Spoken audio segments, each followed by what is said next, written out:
Hi everyone, welcome to my channel. ప్రతి సంవత్సరం మా ఇంటి దగ్గర ఉన్న వెంకటేశ్వర స్వామి గుడిలో అయితే 4 రోజుల పాటు బ్రహ్మోత్సవాలు అయితే జరుగుతాయండి. చాలా ఘనంగా చేస్తారు. అలాగే ఈ సంవత్సరం కూడా జరిగాయి. ఇక్కడైతే వెంకటేశ్వర స్వామి రూపాన్ని అయితే తయారు చేశారు. పులిహార, రకరకాల పళ్ళు, పూలు, స్వీట్స్ ఇవన్నీ ఉపయోగించి తయారు చేస్తారనమాట. చాలా అంటే చాలా బాగుంది కదండి చూడ్డానికైతే.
బ్రహ్మోత్సవాల్లో భాగంగా ఒకరోజైతే పుష్పయాగం అయితే చేస్తారండి.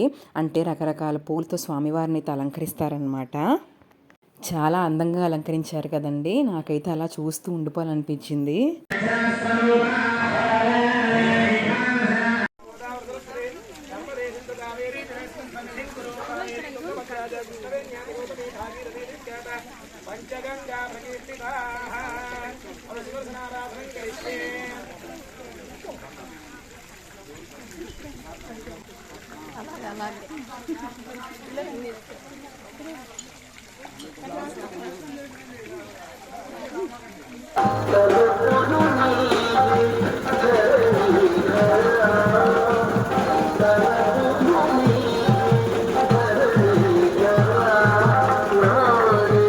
ఇలాంటి మరిన్ని వీడియోస్ కోసం please do like, share and subscribe.